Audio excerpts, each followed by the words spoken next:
In the opening to the iconic music video, Baby Got Back, two white women stare appallingly at the body of a black woman. The black woman is dark-skinned and slender with curvy hips. The white woman, not Becky, says, "She looks like one of those rap guys' girlfriends." Who understands those rap guys? They only talk to her because she looks like a total prostitute. Why are these white girls disgusted by a black woman with a big butt? Why are they describing her as looking like a prostitute? What does having a big butt that's so round and out there have to do with looking like a sex worker? Over the past 10 years, having a big butt gave women with big boobs a run for their money. But in 1992, having a big butt was associated with fatness. And since fatness is repulsed in our society, having a big butt was not a desirable asset. Black women have long been hypersexualized. The Black Jezebel stereotype, which depicts black women as libidinous and deviant, is what sadly contributes to the ways black women are seen as inherently more sexual and promiscuous. This also causes black women who have experienced sexual assault to be less believed, as it is assumed that due to their hypersexuality, they deserve to be violated. The white girls in this music video then referring to her as a prostitute stems from that particular kind of misogynoir. Not only are they disgusted by her body or the sexuality she exudes, they are also disgusted by her blackness. She's just so black. In Sabrina String's book, Fearing the Black Body, The Racial Origins of Fat Phobia, Dr. Strings explains how fat phobia, or anti-fat bias, stems from systemic racism and white supremacy. Fearing the Black Body traces the vilification of fatness in the West to the slave trade, colonists, and race science propaganda. Dr. Strings explains that by the 19th century, white well-to-do elites sought ways to differentiate themselves from the poor and non-white. Through racist science propaganda, black people were categorized as being inherently voracious, while Eastern and Southern Europeans immigrating into the U.S. were also seen as often having larger bodies. Basically, thin bodies of Northern and Western Europeans were upheld as the ideal, while the often larger bodies of Africans along with Eastern and Southern Europeans were used to signify inferiority. Big butts and thicker thighs have always been associated with black and Latino women. As a black person growing up in black communities, a black woman having a big butt was always exalted. Watch any black comedy made by black people and you will most definitely see a black male character make a comment about the posterior of a black woman. Something that was always confusing to me growing up was the amount of media I consumed of white girls deriding the idea of having a big butt. Does this dress make my butt look big? A loaded question often asked by white wives to their husbands. The wife isn't asking because she wants her butt to look big. She's asking because the idea of her butt looking bigger in a particular outfit is absolutely horrifying to her. It is horrifying to even resemble the body of those who are oppressed, stigmatized, and excluded in our society. Most people who fear being fat may not realize the racial origins of that fear and also may not even consider it a fear at all. This kind of oppression is so entrenched in our society, and this type of hatred towards certain body types is so normalized. During the 80s and 90s, size 0, waif-like, heroin-chic body types were the body ideal women were meant to aspire to. These are the bodies that were often put on display in magazines, movies, and television. Anything that slightly deviated from that body type was considered fat, like having big boobs, not having a gap between your thighs, having a big butt, or just being a size 6. Enter Sir Mix-a-Lot's Baby Got Back.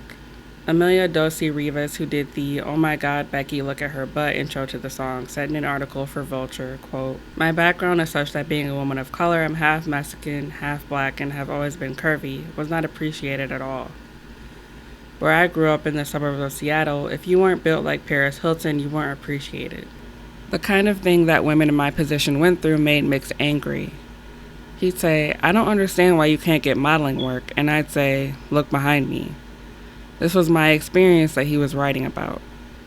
Sir Mix-a-Lot says in that same article, quote, "I knew for a fact that many artists felt that if they didn't use a skinny model-type woman in their video, then mainstream America would reject the song. But I do not agree with that. If you look at Dolly Parton at her peak, a lot of white guys were like, damn. At the same time, when I did casting calls for videos, curvy women wouldn't show up. They thought they didn't have a chance. Unless you were in the hood, women who had curves, and I'm not talking about women who are shaped like me with a gut, but women who ran 5 miles a day with a washboard, six-pack stomach, and a nice, round, beautiful, supple ass, wore sweaters around their waists.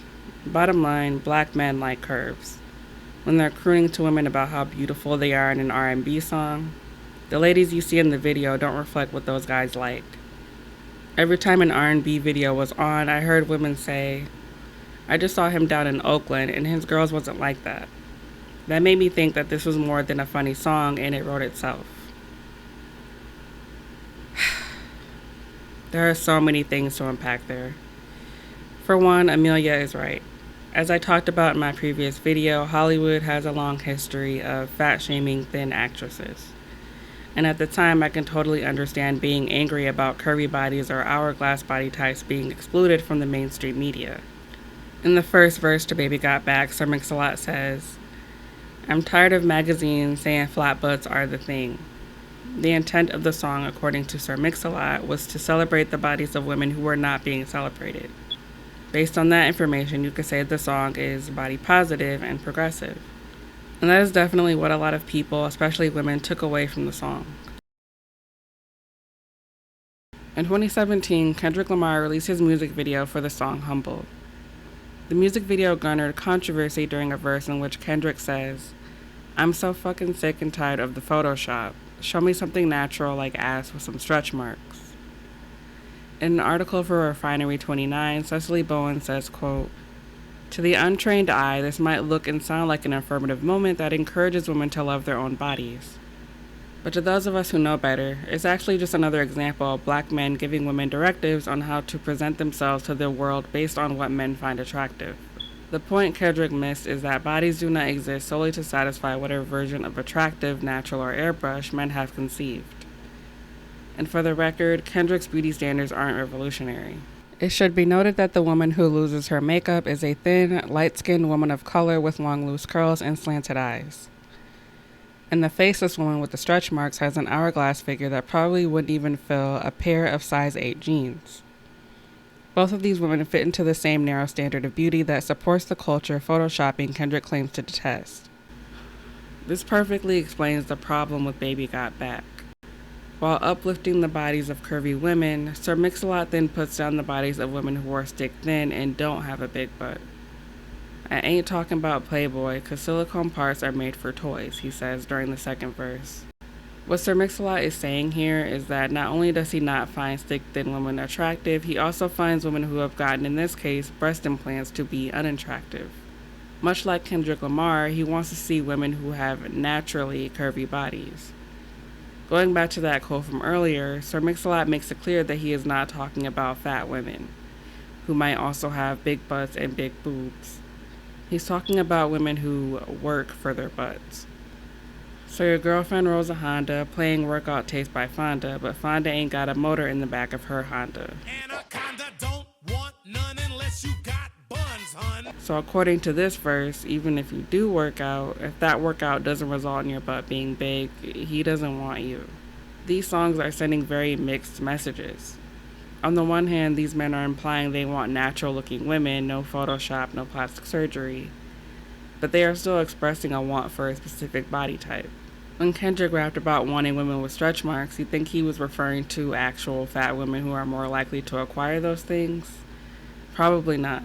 So Mix-a-Lot is very upfront about the fact that he wants a woman with a small waist and a big butt. 'Cause your waist is small and your curves are kicking, and I'm thinking about sticking. Red beans and rice didn't miss her, he says during the third verse, implying that eating red beans and rice, a popular southern dish, helped contribute to her large butt and hips. So he's not discouraging women from eating certain types of food, but he is saying that you better hope eating a lot will help you gain weight in the right places. And if eating a lot led to your pot belly or your waist expanding, then his anaconda doesn't want none.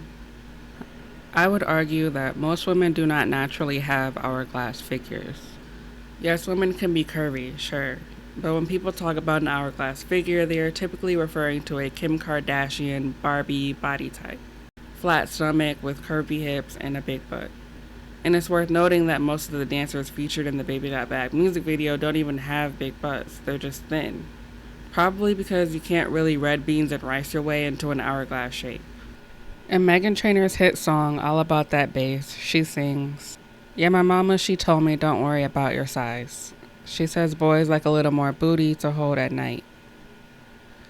I really hope her mom didn't actually say that to her. The message is meant to be positive. It's telling girls to not feel shame about their size, but it's also telling them that the reason they shouldn't feel ashamed is because, well, men like to have something to grab when they fuck you.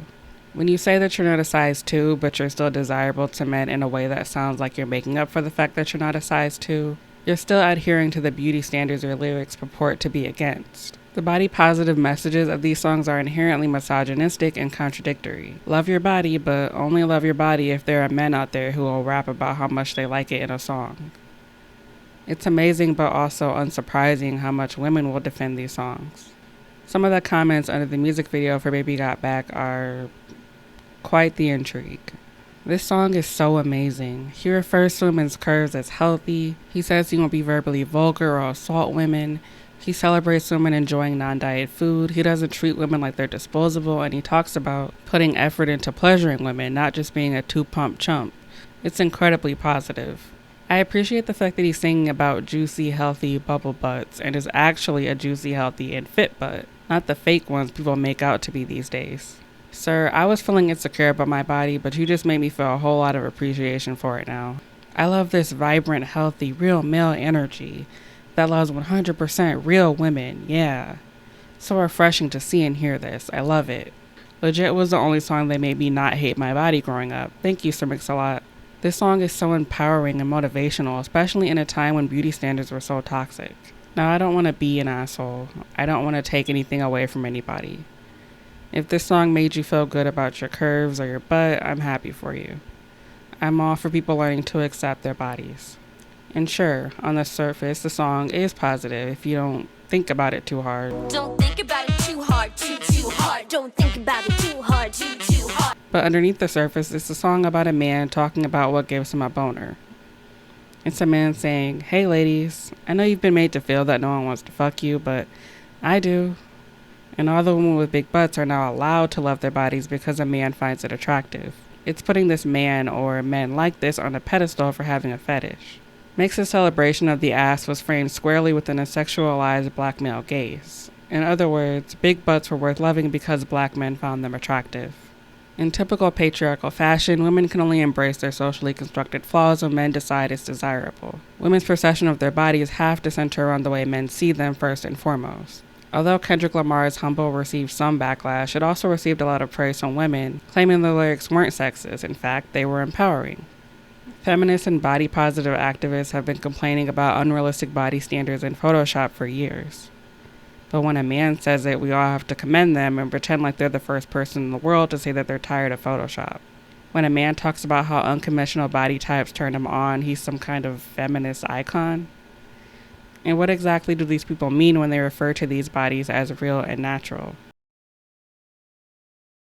I understand why Baby Got Back was seen as positive at the time. Not to mention it's very catchy and fun. And seeing bodies that are similar or adjacent to yours being uplifted can be very affirming. Demi Lovato spoke about this in an interview with Ellen, where they credited their Kardashians with helping them love their curves. Demi Lovato at the time had just done a no makeup, no clothes, no Photoshop photo shoot for Vanity Fair. The purpose of the photo shoot was to celebrate bodies that were different, at least according to Demi. I want to be the difference. Angela Simmons was also praised when she posted photos of herself in a bikini on Instagram. She captioned the photos, raw, no edit, real bodies matter, and thick thighs save lives, LOL. The term real bodies is something that is often equated with curvaceousness. There's this idea that women are meant to be curvaceous, which is why women who have very small boobs are made fun of for looking like a boy. Well, if it isn't the president of the itty bitty bitty committee. Now. You look like a little boy. Curvy hips and having large breasts are associated with femininity and womanhood. It's incredibly frustrating and stupid because all bodies are real, unless you have a robot body or something. Going back to that interview with Demi, there's a point where Ellen says that the goal should be to be healthy. But the most important thing, that the message that we should be sending young girls and young boys, is be healthy. Whatever that means. The idea of being healthy or unhealthy is extremely binary. A lot of things impact our health, and a lot of what impacts our health is largely out of our hands. And oftentimes when people say be healthy, they're not including mental or emotional health. This is a popular response to conversations around body positivity and body inclusivity. I don't want you to be thin, I want you to be healthy, which basically means they want you to appear healthy to them. And since thinness is equated with health, they mean they want you to be thin. It's basically a nice way of telling someone not to be fat. So when people say real bodies, they're not referring to people who happen to be fat or just people who have bodies that don't fit into these body standards. They're talking about people whose bodies we have deemed acceptable or fuckable, I should say. They're talking about women with stretch marks but still have thigh gaps and small stomachs. They're talking about women with big butts who work out and have six-pack abs. There's always a caveat. And all about that bass, Megan literally says all the right junk in all the right places. And we all know what she means by right places. Both Demi and Angela are beautiful, and I'm not angry at them for what they think they are doing here. The problem is, we are long past the era of size 0, teeny tiny bodies being the ideal.